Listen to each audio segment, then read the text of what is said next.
আমি বিজেপি ছেড়ে দিয়েছি আর জীবনে কোনোদিন বিজেপিতে যোগদান দেব না।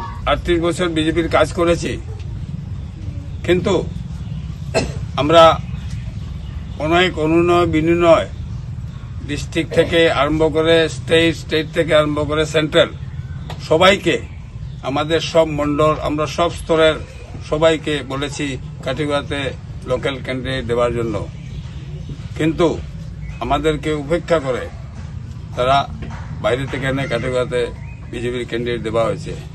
সংঘাত ঘুচিয়ে প্রচার জোর কদমে চলছে।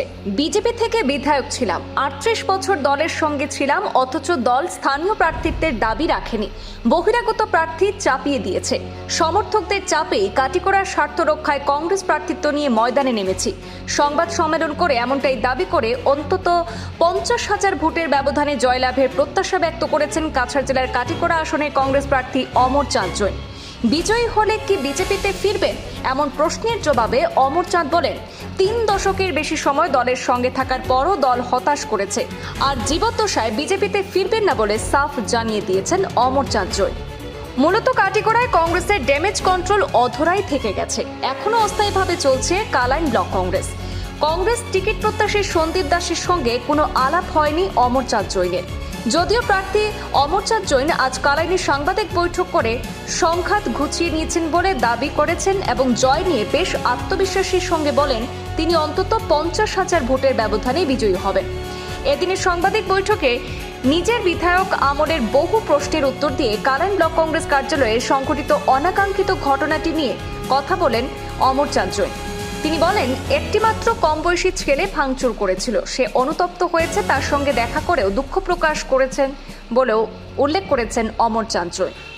আমি আশা করি আমরা জয়ী হব এবং আমি কাটিগড়ার আপামর জনসাধারণের কাছে আমার একটা বিনম্র অনুরোধ, যাতে আপনারা, আমি আগে বিজেপি ছিলাম, 38 বছর বিজেপির কাজ করেছি, কিন্তু আমরা অনেক অনুনয় বিনিময় ডিস্ট্রিক্ট থেকে আরম্ভ করে স্টেট থেকে আরম্ভ করে সেন্ট্রাল সবাইকে, আমাদের সব মন্ডল, আমরা সব স্তরের সবাইকে বলেছি কাটিগড়াতে লোকাল ক্যান্ডিডেট দেওয়ার জন্য, কিন্তু আমাদেরকে উপেক্ষা করে তারা বাইরে থেকে এনে কাটিগড়াতে বিজেপির ক্যান্ডিডেট দেওয়া হয়েছে। তাই যারা আমার সমর্থকদের চাপে বিজেপি থেকে গত 4 দিন আগে পদত্যাগ করি এবং কংগ্রেসে জয়েন করি।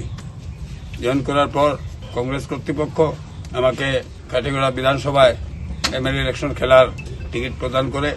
তাই আমি কংগ্রেসের সব ধরনের কর্মকর্তাকে আমার পক্ষ থেকে অশেষ ধন্যবাদ। একটাই অনুরোধ থাকবে, কাটিগড়াবাসী আমাকে বিগত 5 বছর এমএলএ হিসাবে পেয়েছে। আমি 2016 থেকে 2021 পর্যন্ত এমএলএ হিসেবে কাটিগড়া ছিলাম। তাই আপনারা আমাকে সব ধরনের, আমার সঙ্গে পরিচয় আছে বা আমাকে চিনেন, এবং কাটিগড়ার উন্নতির জন্য, কাটিগড়ার শান্তি রক্ষার জন্য, যাতে কাটিগড়া আমরা শান্তিতে বাস করতে পারি, সেই উদ্যোগে আমাকে এবারও আপনারা 5 বছর আপনাদের সেবার সুযোগ দিয়ে কৃতার্থ করিবেন। মানুষ, আমাদের যারা আম মানুষ, এরা সব নিয়মকানুন সম্পর্কে জানে না। একজন একটা পার্টির এমএলএ হওয়ার পর সে 5 বছরের ভিতর যদি অন্য পার্টিতে চলে যায়, তা সে এমএলএ থাকতে পারবে না। আমি এত কষ্ট করে, এত কাজ করে এমএলএ হব, আমি কিভাবে এমএলএশিপ ছেড়ে দিয়ে অন্য পার্টি চলে যাব?